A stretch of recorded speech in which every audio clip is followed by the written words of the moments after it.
नमस्कार, मैं हूं भूषण। आप देख रहे हैं द न्यूज 9X। आज 30 जून 2020 है। 30 जून 2020 की बड़ी खबरें क्या है? भारत चीन सीमा रेखा पर जारी टकराव के बीच केंद्र सरकार ने सोमवार को चीन के प्रति कड़ा रुख अपनाते हुए टिकटॉक समेत 59 मोबाइल ऐप को प्रतिबंधित करने का फैसला किया। केंद्र सरकार के इस फैसले को चीन को सख्त संदेश देने की दिशा में बड़ा कदम माना जा रहा है। प्रतिबंधित किए गए ऐप ज़्यादातर चीनी हैं।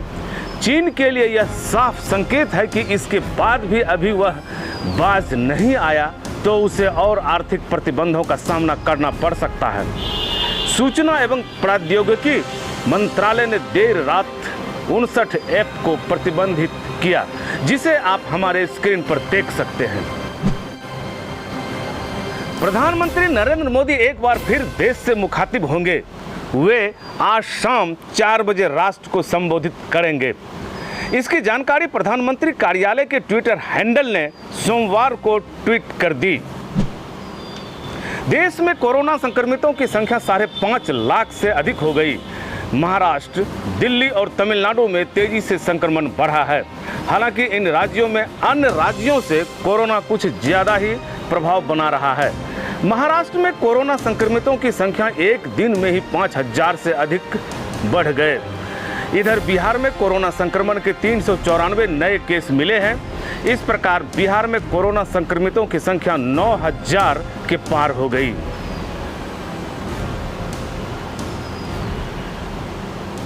दानापुर के DCLR कोरोना संक्रमित पाए गए हैं। उन्हें पटना एम्स में भर्ती कराया गया है। उनकी पत्नी और बच्चों का सैंपल भी लिया गया है। देश में अनलॉक 2 के लिए गाइडलाइन जारी कर दी गई है। अब 31 जुलाई तक स्कूल कॉलेज नहीं खुल पाएंगे। मेट्रो, अंतर्राष्ट्रीय उड़ानें, सिनेमा, जिम, धार्मिक समारोह पर भी 31 जुलाई तक लॉकडाउन है। गाइडलाइन के अनुसार देश भर में रात 10 बजे से सुबह 5 बजे तक कर्फ्यू लागू रहेगा। अनलॉक 2 में सामाजिक, राजनीतिक, खेल, मनोरंजन, शैक्षणिक, सांस्कृतिक और धार्मिक समारोहों पर प्रतिबंध रहेगा। इधर बिहार में टिड्डियों को लेकर किसानों और कृषि विभाग का सरदर्द बढ़ रहा है। किसान खेतों में ढोल, नगाड़ा और थाली बजाने को मजबूर है, तो कृषि विभाग खेतों में स्प्रे कर टिड्डियों को भगाने की जुगत में है। आपको बता दें कि बिहार में टिड्डियों का दल प्रवेश कर चुका है। सरकार के स्तर से बिहार के 20 जिलों को अलर्ट पर रखा गया है। टिड्डियों के प्रवेश वाले 10 जिले ऑरेंज जोन में रखे गए हैं और अधिकारियों को सतर्क रहने की सलाह दी गई है। इसके अलावा 10 जिले येलो जोन में रखे गए हैं। साथ ही वहां भी चौकस रहने का निर्देश दिया गया है। जाहिर है, हम यदि चौकस रहेंगे तो टिड्डियों को हराने में कामयाब हो जाएंगे। सरकारी अनुमान के अनुसार बिहार के पटना जिले में करीब 50,000 टिड्डियों का दल घुस चुका है। उधर भोजपुर में भी करीब 50 से 60,000 टिड्डियों का दल पहुंचा है। इससे पूर्व रोहतास में टिड्डियों का छोटा दल प्रवेश किया है। वहां मात्र 5000 की संख्या में टिड्डियों का दल है, जिसमें करीब 3000 को मार गिराया गया है। अधिकारियों ने अनुमान किया है कि करीब 30,000 टिड्डियों को ट्रीटमेंट के जरिए मार गिराया गया है।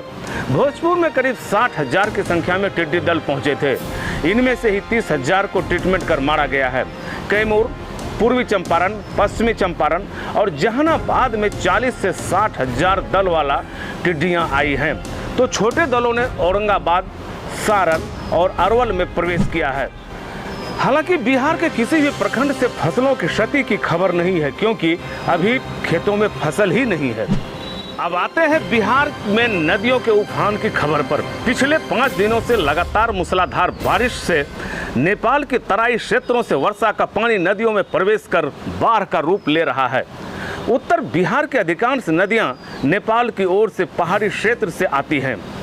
नेपाल और नेपाल के तराई क्षेत्रों से बिहार आने वाली नदियों में जलस्तर के उफान से बाढ़ की आशंका बढ़ गई है। महानंदा और कोसी का तेवर सबको डराने लगा है। बागमती, गंडक भी लाल निशान के पार होने को बेताब है।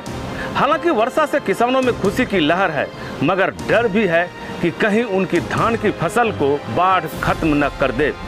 ऐसी आशंका हर साल रहती है। झंझारपुर में तो कमला नदी पूरी तरह भर गया है। दरभंगा में भी कमला बलान, कोसी व बागमती भी उफान पर है। सरकार के स्तर से एनडीआरएफ एवं एसडीआरएफ की टीम को तैयार रहने को कहा गया है।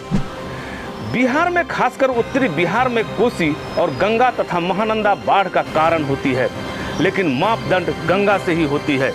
गंगा मैया अभी स्थिर है। बिहार के बेगूसराय में रजौरा मिडिल स्कूल के पास 2 लोगों की हत्या गोली मारकर कर दी गई। मृतकों में एफसीआई कर्मी मृत्युंजय शाह और दूसरा रजौरा के राजमिस्त्री एनामुल शामिल हैं। दोनों मृतकों की खोपड़ी उड़ा दी गई। घटना के कारणों का पता नहीं चला है, मगर पुलिस गहन छानबीन कर रही है। हत्या अज्ञात बदमाशों ने की है। बिहार के बेतिया में भीषण सड़क हादसे में 4 की जान चली गई।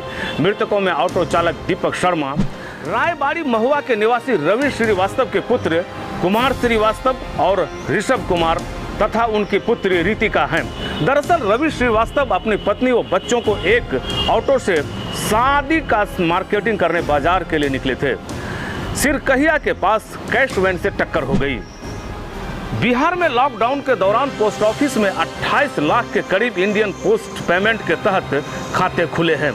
इस तरह के खाता खुलवाने के लिए विभिन्न डाकघरों एवं शाखा डाकघरों में आज भी बड़ी संख्या में लोग जा रहे हैं। दरअसल पहले बैंक खातों से रुपया लेन देन होता था, वहां भीड़ बढ़ने लगी तो प्रायः सभी बैंकों के ग्रामीण इलाके में सीएसपी खोले गए। साधारण और गरीब लोग अपने गांव के ही सीएसपी से लेन देन करने लगे। इस बीच सीएसपी संचालकों में से कुछ को छोड़कर अधिकांश संचालकों का पब्लिक से सहज संबंध में थोड़ी सी कमी आ गई। इसको लेकर जब डाकघरों में बैंकिंग की नई व्यवस्था शुरू हुई तो लोगों का झुकाव काफ़ी तेजी से डाकघरों की ओर हो गया। लोगों को डाकघरों की वो पुरानी ईमानदारी वाली बात सामने आने लगी जब डाकिया उनके घर चिट्ठी लेकर पहुंचाने जाते थे।